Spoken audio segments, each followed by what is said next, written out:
الشيطان الرجيم بسم الله الرحمن الرحيم السلام عليكم ورحمة الله وبركاته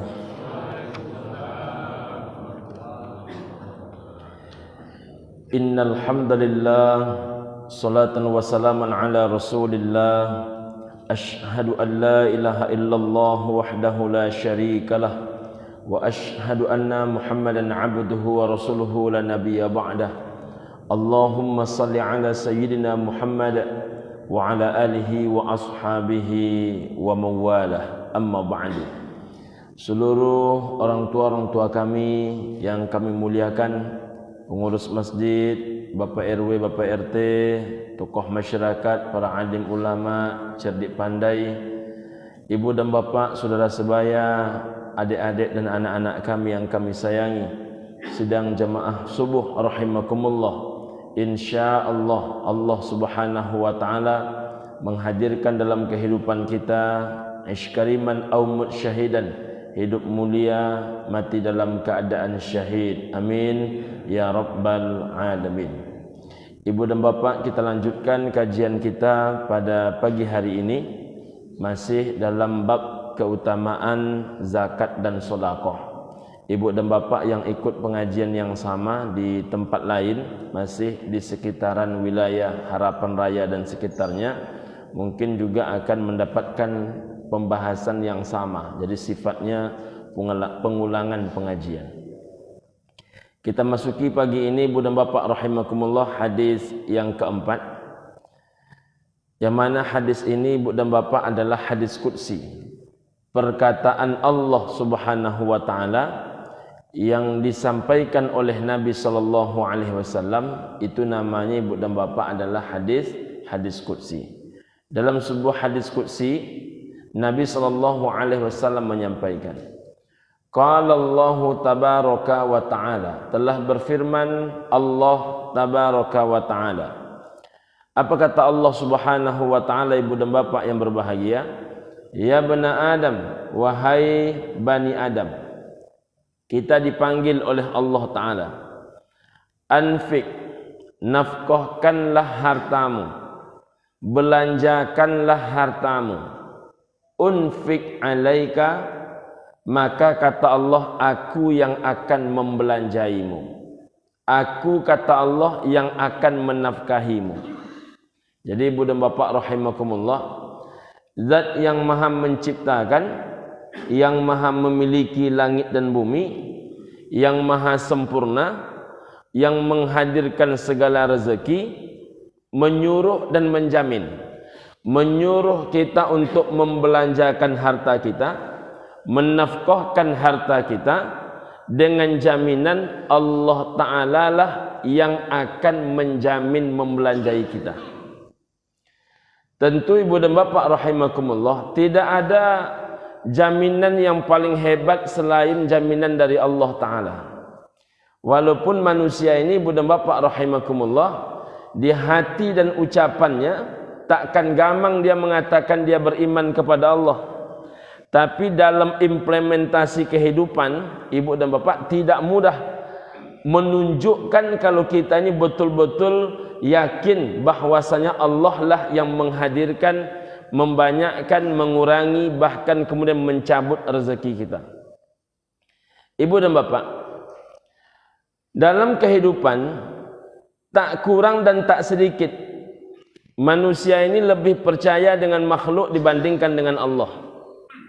Contohnya ibu dan bapak yang berbahagia, kita ketika mengambil mobil, tak pun kita tahu dengan mesin, namun ketika orang showroom itu mengatakan mobil ini bagus, begini kelebihannya, begini kelebihannya, begini kelebihannya, maka uang ratusan juta langsung kita kucurkan.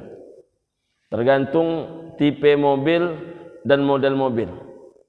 Tak jarang orang sanggup 500 miliar, ibu dan bapak, bahkan lebih 1 miliar, bahkan miliaran rupiah, yang membuat benda itu makhluk, yang menjanjikannya adalah makhluk, dan tak sedikit yang dibuat oleh makhluk itu juga produknya gagal, ibu dan bapak yang berbahagia.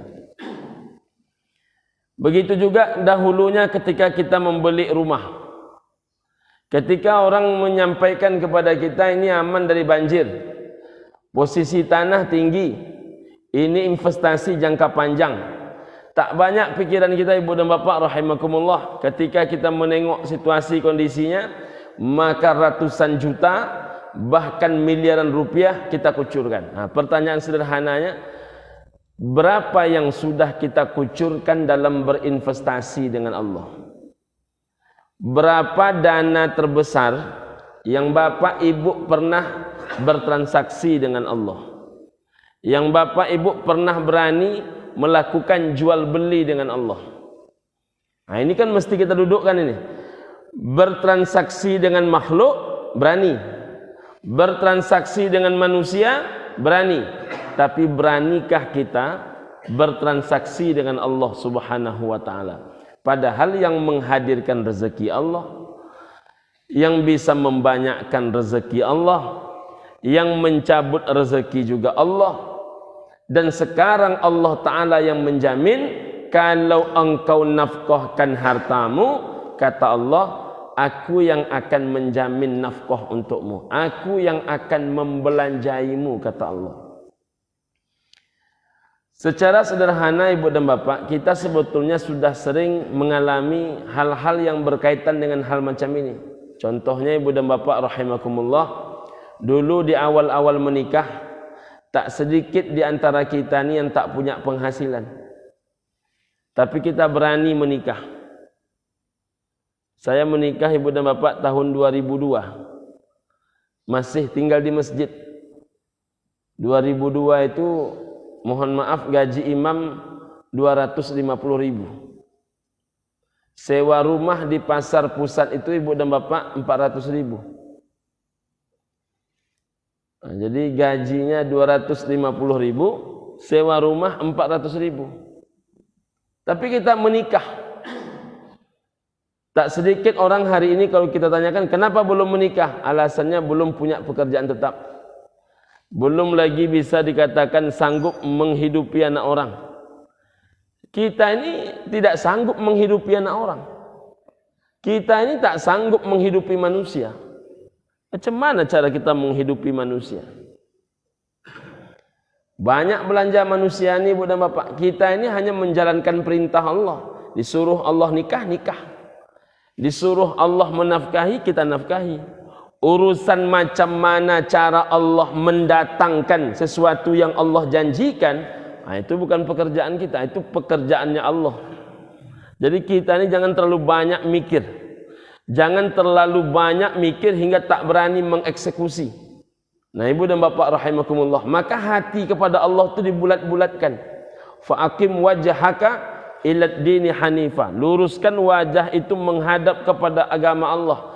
Tak sedikit pun goyang hati kepada Allah. Makanya kita minta juga kepada Allah, ya muqallibal qulub, sabbit qalbi ala dinika wa ala ta'atika. Wahai zat yang maha membolak-balikkan hati, tetapkan hatiku duhai Allah ala dinik, di atas agama engkau, wa ala ta'atika, dan ke atas ketaatan kepada engkau. Taat kepada Allah itu tak bercabang sikit pun.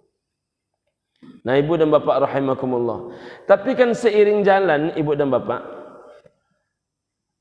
ketika hidup sendiri tak cukup, tapi ketika berdua malah cukup. Ya pak, masih ingat? Saya yakin bapak ibu masih ingat itu kondisi awal-awal menikah dulu kan? Ya betul. Saya dulu waktu masih kuliah tak terbelik motor. Padahal ibu dan bapak rahimakumullah, saat itu hanya hidup sendiri. Tapi setelah menikah terbelik motor. Masih tinggal di masjid. Saya 2 tahun masih tinggal di masjid ibu dan bapak rahimakumullah. Masih, walaupun sudah tinggal di rumah, tapi masih beraktivitasnya menjadi imam masjid 2 tahun kemudian. Bahkan setahun kemudian lahir anak. Malah bisa pula membeli tanah, walaupun ibu dan bapak rahimakumullah masih tinggal di masjid. Gajinya segitu juga. Tapi anehnya ada pula pembeli tanah. Saya yakin ibu dan bapak dengan pengalaman berbeda-beda. Makanya kemudian lahir anak yang satu terbelik mungkin DP rumah terbayarkan, ada orang yang terbelik motor, ada orang yang kemudian terbelik tanah, ada orang yang kemudian bisa pula mengangsur rumah, macam-macam ibu dan bapak rahimakumullah. Dari mana itu duit? Kita ini kan cuma disuruh menafkahi. Urusan cara datang itu bukan urusan kita. Dibuka pun kedai tiap hari, Pak. Kalau kata Allah tak datang orang, tak ada orang datang. Kadang tersuruh sekalipun kedai itu dalam gang, kata orang takkan laku, laris. Karena yang menghadirkan hati manusia ini kan bukan manusia. Tak bisa manusia menghadirkan hati manusia. Yang bisa menghadirkan hatinya manusia itu tentunya menciptakan manusia. Yang maha menggenggam hati manusia itu hanyalah Allah Subhanahu wa ta'ala. Ibu dan bapak, maka kemudian lahir anak kedua bertambah rezeki, lahir anak ketiga bertambah rezeki. Tidak terbayang oleh kita mungkin dulu sebagian besarnya punya mobil. Tapi alhamdulillah berumah orang di tengah kota macam Harapan Raya ini. Berumah pula kita di situ. Ya kan? Bermobil orang, bermobil pula kita. Kalaupun tidak banyak betul duit kita, paling tidak sedikit banyak adalah.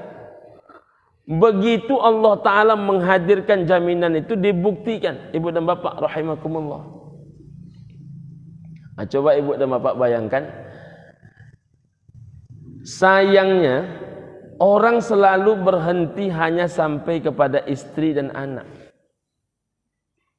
Dia tak mau melanjutkan perjuangan menafkahi melebihi itu. Kalaulah manusia itu lebih berani menafkahi lebih dahsyat daripada itu, maka Allah akan menghadirkan kepada dia rezeki yang justru tak pernah dia duga-duga, dari berbagai sisi yang tak pernah terbayangkan. Apa yang paling dekat Pak Ustaz? Orang tua. Yang paling dekat kan orang tua. Setelah istri, setelah anak, ini kan umum dilakukan orang. Tapi menafkahi orang tua ini banyak orang tak mau melakukan, ibu dan bapak. Makanya jika ada ibu-ibu dapat suami yang memang rutin membelanjai emak dan ayahnya, ibu sedang serumah dengan ahli syurga. Asal ibu terima duit, emaknya pasti terima duit. Asal ibu terima duit, maka ayahnya pasti terima duit. Ibu sedang serumah dengan ahli syurga. Dan orang macam itu ibu-ibu, kalau istilah orang Minang, sari mendapatkan. Karena ahli syurga itu tak banyak.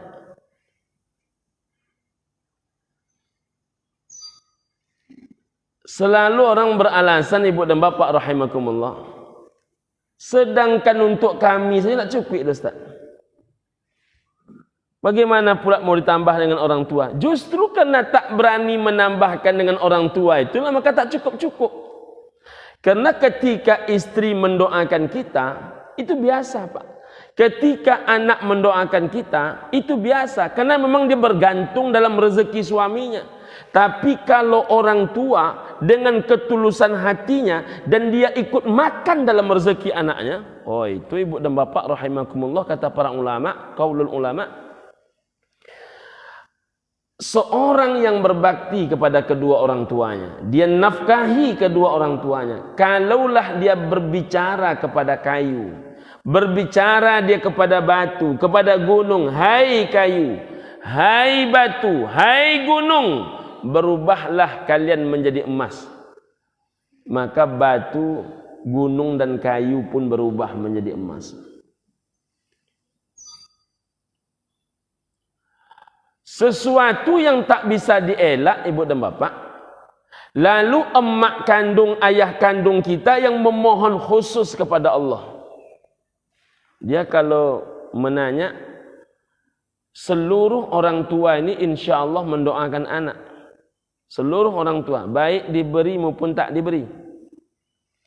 Tapi orang tua ini ibu dan bapak, kalau dia mendapatkan sesuatu dengan anaknya, permintaannya khusus kepada Allah. Itu bergetar arsy dibuatnya, Pak. Suatu kali ibu dan bapak, seorang anak laki-laki menelpon syekhnya. Ini ceramah Ustadz Dr. Khalid Basalamah. Diteleponnya syekhnya, rupanya si laki-laki ini sedang berada di pengadilan. Syekh sedang pengajian di Masjidil Haram. Assalamualaikum Syekh. Waalaikumsalam. Sampaikan dengan cepat kata Syekh karena saya sedang pengajian. Apa katanya? Saya 1 jam lagi divonis dengan suatu tuduhan yang saya tak pernah melakukan. Saya difitnah Syekh. Apa pertanyaan Syekh? Betul kamu difitnah? Iya Syekh. Pertanyaannya apa kata Syekh? Apa yang harus saya lakukan agar saya terbebas, terungkap siapa yang benar, siapa yang salah? Oleh Syekh itu sederhana saja. Adakah sekarang ibumu bersamamu, orang tuamu bersamamu? Ada Syekh. Adakah di dekat pengadilan itu rumah makan? Ada Syekh. Sekarang bawa ibumu makan. Sederhana saja. Bawa ibumu makan. Singkat cerita ibu dan bapak, apa kata si laki-laki ini? Tak mungkin Syekh. Karena ini 1 jam lagi pengadilan memutuskan vonis. Sedangkan di Indonesia tak bisa Pak.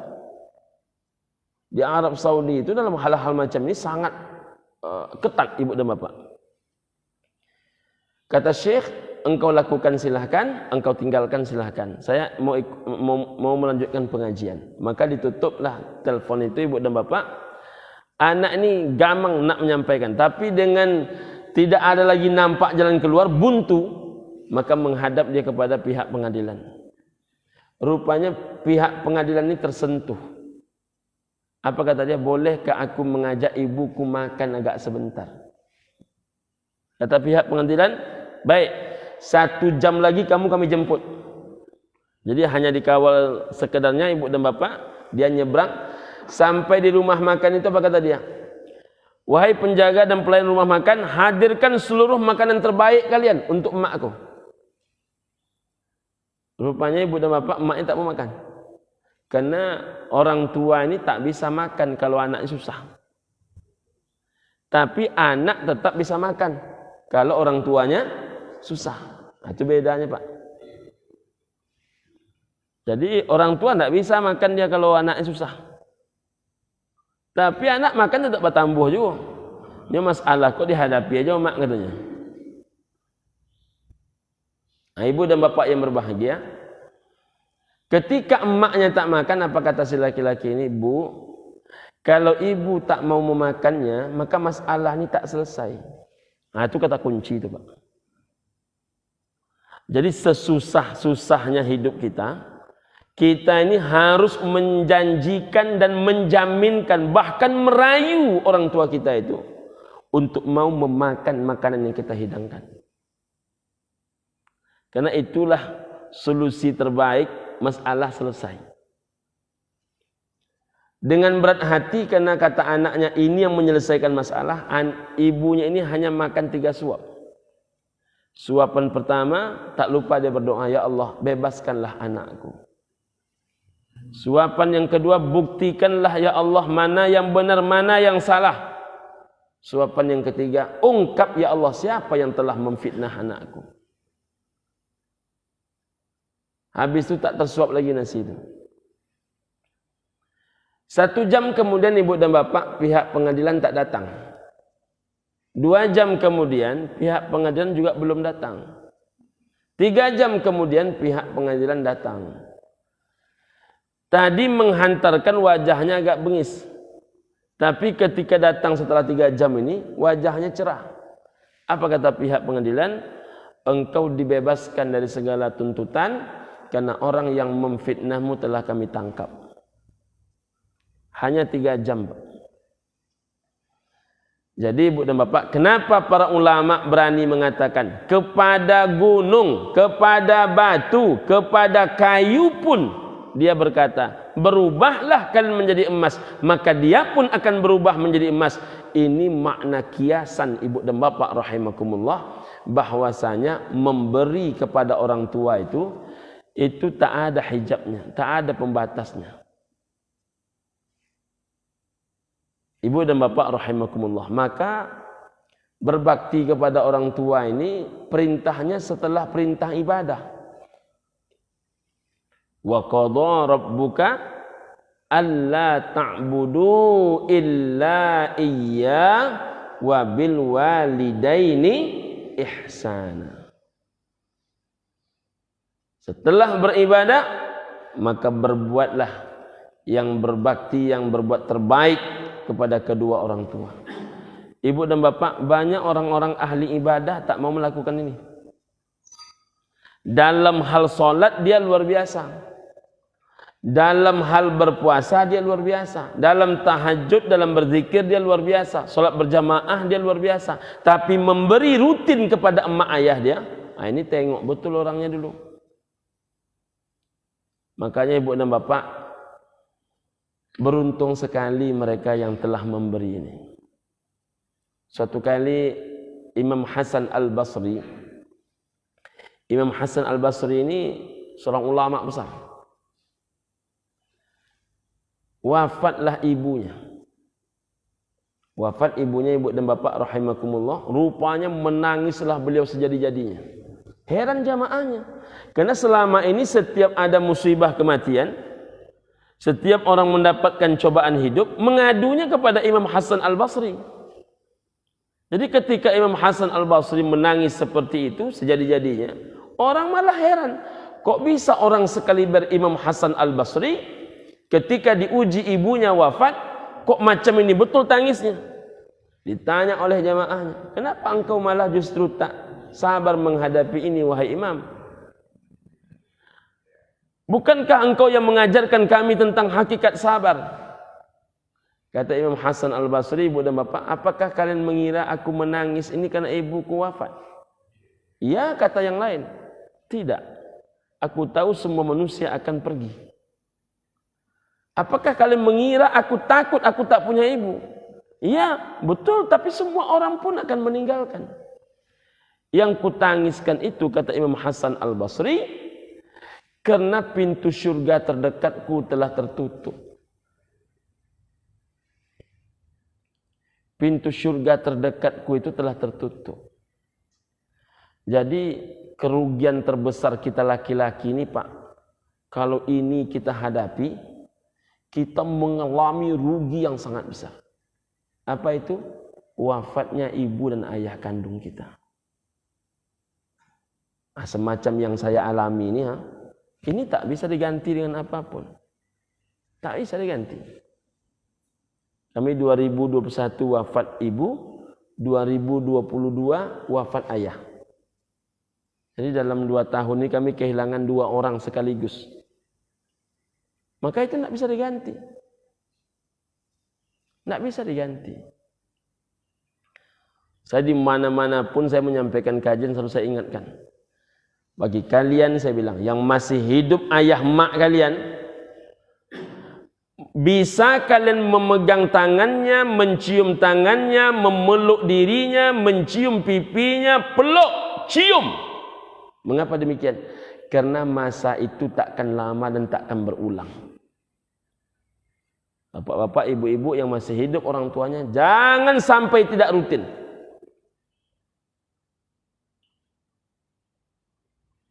Jadi kalau mencium tangan orang tua ini kebanggaan dan kebahagiaan tanpa tara. Karena kita ini, ibu dan bapak, tidak akan lama memegang tangan mereka. Nah, seperti yang dialami oleh sebahagian orang, termasuk yang kita dalam masjid ini, yang memang tak bisa lagi menyentuh tangan mereka. Nah, yang kedua, ibu dan bapak rahimakumullah, sesayang apapun kalian kepada orang tua kalian, saya sampaikan itu kepada yang muda-muda juga, itu takkan pernah mampu menyamai separuh sayang mereka kepada kalian. Nah, jadi sebesar apapun sayang anak kepada orang tua, itu tidak sampai separuh sayangnya orang tua kepada kita. Jadi orang tua ini, Pak, satu-satunya badan yang tak bisa kita curiga. Mengapa banyak orang tua yang mau mengasuh cucunya? Karena dia nak mencoba meringankan anaknya walaupun sudah di penghujung hidupnya. Cuman anak ini tak paham. Yang satu datang menghantarkan anak, yang satu datang menghantarkan anak. Kalau orang tua tu jangankan menjaga cucu, sakit anaknya. Kalau menengok waang macam iko nak biarlah mak yang sakit. Kalau bisa mak meminta, kalau bisa lah ayah meminta, ayah yang sakit wang sehat. Itu orang tua. Tapi memang banyak anak tak paham. Anak ni datangnya menghadirkan sakit jadi ke orang tuanya kadang.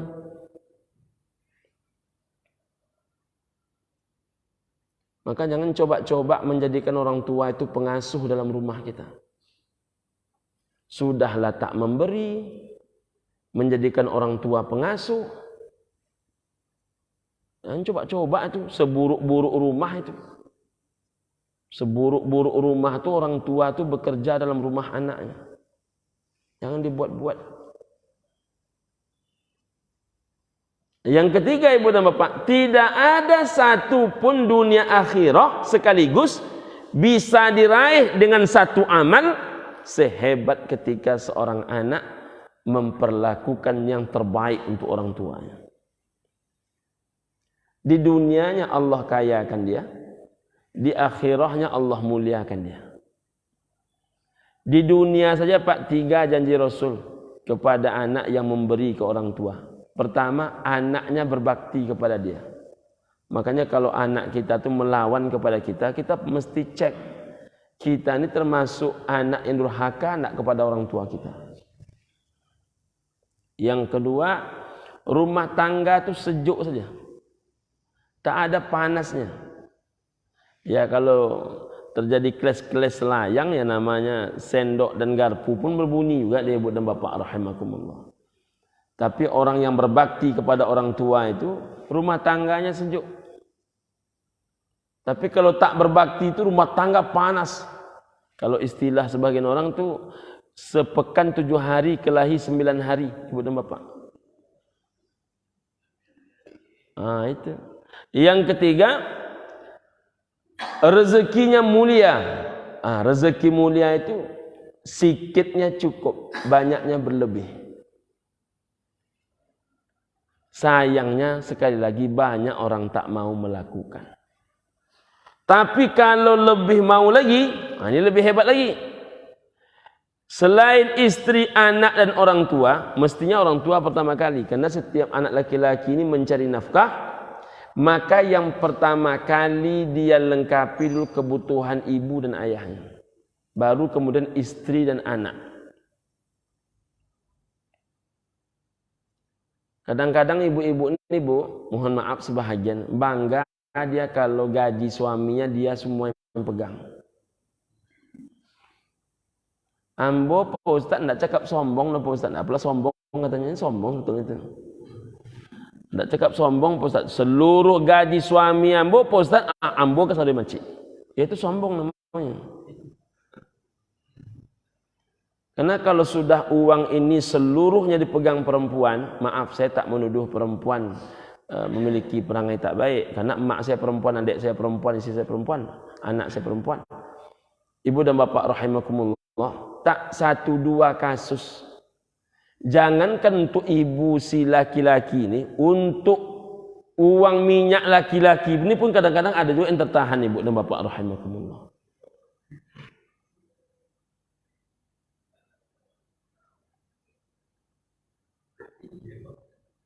Jadi ibu dan bapak rahimakumullah, ada seorang istri yang memang tiap bulan menafkahi ibu kandung, ayah kandung suaminya. Oh, tengok betul dunianya dulu, Pak. Kalau sudah sampai duit ke tangan istri, saya tak menuduh ibu-ibu nih, jangan sampai salah paham. Kalau sudah sampai duit ke tangan istri, lalu istri itu sengaja dia ke Kuansing, ke rumah emak bapak, ke rumah ayah bapak, dikasihnya tiap bulan, ikon untuk amak ndak banyak dong mak, sampai atu ibu, ikon untuk ayah sampai atu ibu ya. Mampu istri bapak macam tu. Itu betul-betul sudah dengan ahli syurga bapak berumah tangga itu. Ada bini macam itu Pak Ustaz. Entahlah, dah mulai agak ragu kita menyebut entah ada entah tidak itu. Tapi karena levelnya sudah level masyitah, tentu ada lah insyaAllah. Nah, kalau level masyitah pun tak macam itu, tentu ragu juga kita kan. Level-level masyitah, Fatimah, ya kan? Tentu insyaAllah mampu lah. Istri itu Pak, kalau dia sudah paham hakikat kaji ini, dia yang gelisah. Nak bisa dia terima duit di awal bulan tu kalau mak bapak belum diberikan duit. Menangis dia yang menangis. Nah, jadi yang macam itu masih ada, tapi dasari ibu dan bapak. Apa katanya? Jangan tunda-tunda pulang kampung nih bang. Saya tak nyaman menggunakan duit nih. Kalau abang belum ngasih ke emak abang, ke ayah abang, saya tidak bisa menggunakan duit nih. Karena dia tahu betul ancamannya. Ketika seorang suami abai kepada ayahnya, maka akan dilahirkan dalam rumah tangga mereka anak yang lebih parah dibandingkan dia. Makanya istri itu resah dia kalau lambat-lambat suami itu memberi kepada emak ayah kandungnya. Yang banyak terjadi itu Pak yang macam tadi. Nak sombong lu Ustaz nah, kasodo gajinya. Yang tak sombong tadi lah. Benar sombong. Ibu dan bapak rahimakumullah, ayah bunda yang saya cintai. Nah, di luar istri, anak dan orang tua, ada keponakan, ada adik kandung, saudara kandung, wabil khusus perempuan.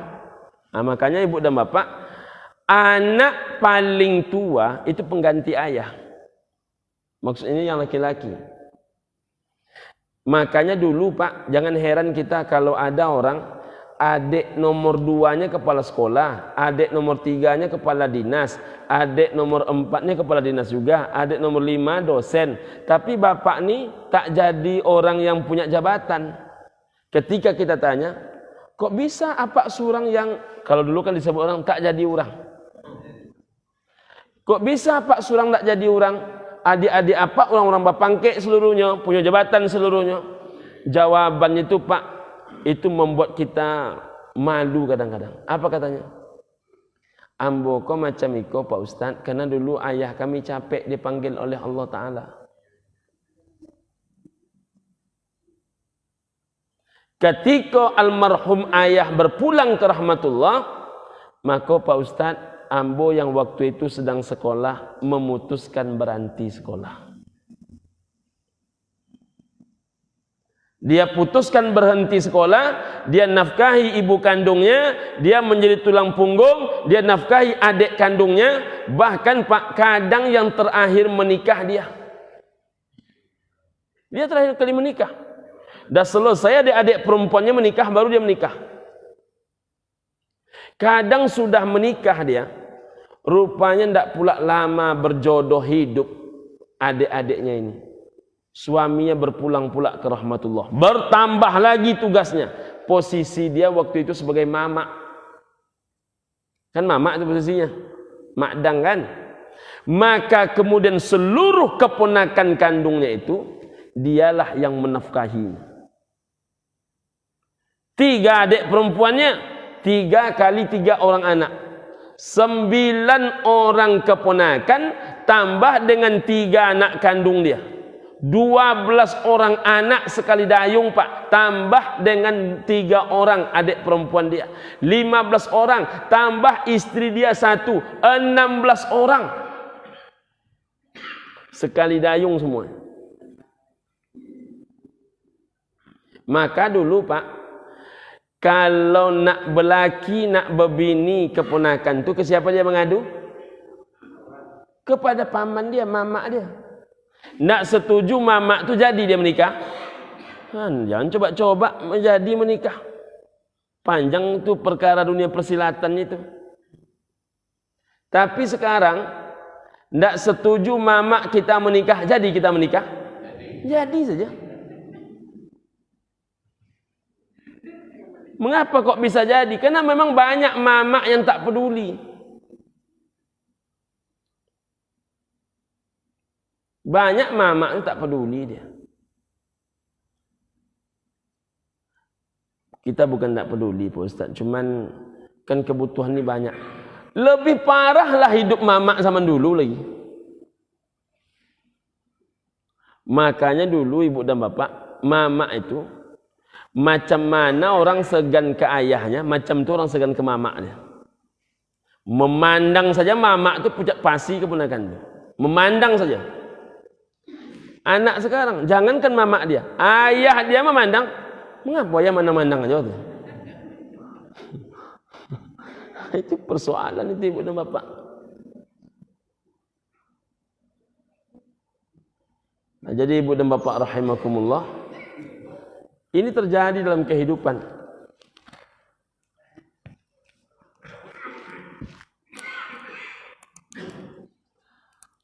Kalau keponakan kita sudah berani, oh ini makin tidak terbendung rezeki. Jangankan orang beriman Pak, orang kafir saja mau dia membelanjai keponakan dia, ditolong sama Allah. Siapa contohnya Pak Ustaz? Abu Talib. Abu Talib itu orang kafir, tapi masih ditolong oleh Allah Ta'ala.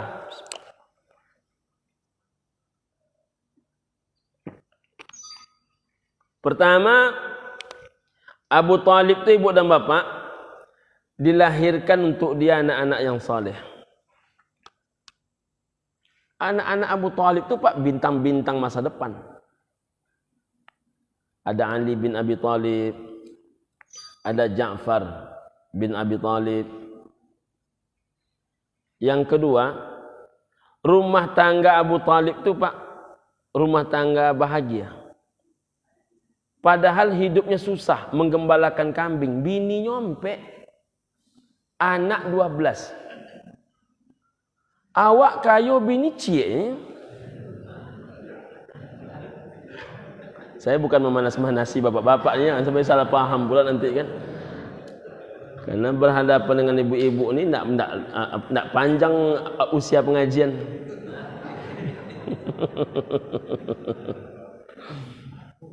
Susah hidup Abu Talib tuh, 4 istrinya, 12 anaknya, tapi hidup juga mereka, senang juga hidupnya, bahagia juga. Orang sekarang cuma 1 istri, 2 anak, ndak taluknya menghidupi keponakan Pak. Ini 12 tambah 4, 16, tambah dia 1. 17 masih sanggup dia menerima Nabi Muhammad. Nah, yang paling dahsyat itu adalah ketika Abu Talib wafat. Kan sudah hampir itu mengucapkan 2 kalimat syahadat. Kalaulah terucapkan oleh Abu Talib 2 kalimat syahadat, apa kata Nabi? Aku nanti yang menjadi saksimu di padang mahsyar, duhai paman. Kan taubat tidak diterima masa sakaratul maut, Pak. Masa sakaratul maut tidak diterima taubat. Tapi untuk Abu Talib, Nabi yang mau bersaksi. Kalau engkau mengucapkan syahadat wahai paman, aku yang nanti menjadi saksimu di padang mahsyar. Datanglah Abu Jahal. Jadi Abu Jahal ini merusak kebahagiaan. Dia tahu betul kelemahan Abu Talib nih. Abu Talib ini istilahnya ibu dan bapak orang yang sangat menjunjung tinggi adat istiadat.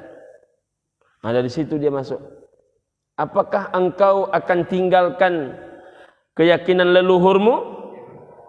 Wah, di situ tak bisa dia mengucapkan 2 kalimat syahadat. Mati. Mati dalam keadaan kafir ibu dan bapak. Apa kata Abbas? Abbas itu muslim, paman kandung Nabi, paman saudara kandungnya Abdullah ayah Nabi, saudara kandungnya Abu Talib yang mati. Apa kata dia? Demi Allah duhai Rasulullah, tidak ada orang yang mencintaimu sehebat pamanmu Abu Talib mencintaimu. Macam mana kita menerjemahkan itu? Paman kandung mencintai keponakan kandung, kata Abbas yang juga paman kandung, muslim lagi. Tidak ada orang yang mencintaimu wahai Rasulullah sehebat paman kandungmu Abu Talib inilah yang mencintaimu. Apa kata Nabi? Sesungguhnya api neraka tidak melewati mata kakinya. Jadi azab api neraka yang paling ringan itu Pak hanya kepada Abu Talib. Disalai telapak kakinya. Telapak kakinya disalai. Yang disalai telapak kaki, yang mendidih isi kepala. Jadi jangan pula sampai nanti jamaah masyidah nak mencoba pula piknik 3 hari ke neraka, tidak usah. Karena siksaan paling ringan neraka itu disalai telapak kaki. Dan itu yang merasakan adalah Abu Talib. Api neraka itu tak melewati mata kaki. Itulah hebatnya amalan selain menjaga Rasulullah, menjaga keponakan pada hakikatnya. Ibu dan bapak, apalagi nih orang itu berani menafkahi orang banyak. Oh, ini lebih dahsyat. Siapa contohnya Pak Ustaz? Contohnya ibu dan bapak adalah orang yang mendirikan istana anak yatim di Batu Licin, Kalimantan Selatan. Di Kalimantan Selatan itu ada seorang laki-laki yang menafkahi 1.200 orang anak yatim. Disiapkannya rumah itu disebut namanya istana anak yatim. Mulai uang belanja sampai biaya makan sampai SPP seluruhnya ditanggung. 1.200 orang. Menurut informasi Ibu dan Bapak, dia mengeluarkan uang 880 juta sebulan. Dari mana tuh duit? Rupanya orang kalau sudah mulai berani seperti itu, maka Allah pun berani kepada dia itu dahsyat. Yang tidak pernah terlintas di akal fikiran kita terjadi buat dia. Begitu juga keberanian membangun rumah Allah. Pak Haji Dasrul itu memulai Abu Darda itu 40 miliar. Memulainya saja. Maka jangan heran, karena ada yang menyebut, tentu ya Pak Ustaz, nyo punya usaha minyak. Yang unik itu adalah kenapa setiap tanah yang dibeli oleh Pak Haji Dasrul itu ada minyak? Mengapa kalau kita membeli tanah cuma ada tanah?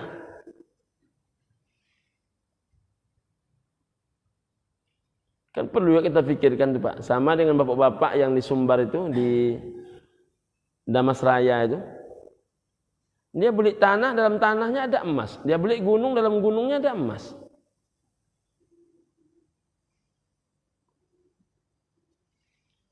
Itulah orang yang ketika pesta anaknya, dia tak mau terima amplop, tapi orang yang datang dikasih amplop. Sudah ada orang level-level masyitoh macam itu. Setiap orang datang kasih amplop.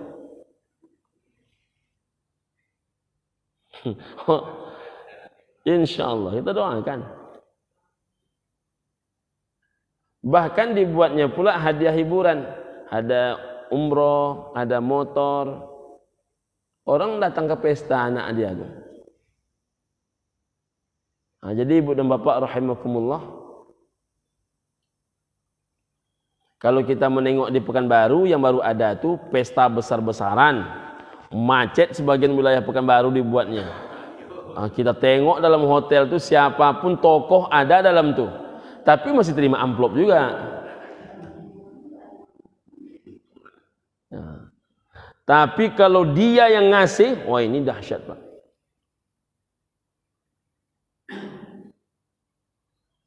Kita tengok yang membangun Masjid Ar-Rajhi itu kadang memikirkannya payah, Pak. Kalau orang punya bank, orang lain punya bank juga.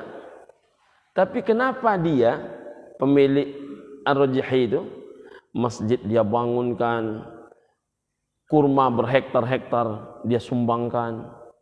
Dahsyat. Melogikakan pemberian dia itu pun payah. Sekarang Pak, Ibu rahimakumullah, di wilayah An-Nabawi itu banyak hotel-hotel yang diwakafkan.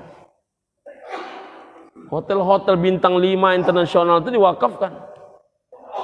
Berapa kata ibu dan bapak penghasilannya? Sedangkan hotel Utsman bin Affan saja tidak terlalu besar ibu dan bapak dibandingkan dengan hotel terbaru yang diwakafkan di depan pintu 25 Lama. Pintu 25 Lama itu sudah menjadi pintu 388. Pintu 25 dulu kalau ibu-ibu dari situ banyak masuknya. Pintu 25, pintu belakang. Sekarang tidak lagi pintu 25 namanya, pintu 388 namanya. Jadi ibu dan bapak rahimakumullah, itu kan ada hotel-hotel besar di situ. Nah, itu sudah diwakafkan juga. Hotel Utsman tidak sampai sebesar itu. Itu zakatnya tahun 2016 saja 160 miliar. Zakatnya saja. Jadi berapa penghasilan hotel itu? Mereka wakafkan saja itu. Jadi tak gamang mereka sedikit pun. Nah, jadi ibu dan bapak rahimakumullah, walaupun satu hadis yang kita kaji pagi ini, mulailah berani kita ini untuk menafkahkan. Karena ya bani Adam, hai bani Adam, anfik, nafkahkan hartamu, unfik alaika, aku kata Allah yang akan menafkahimu.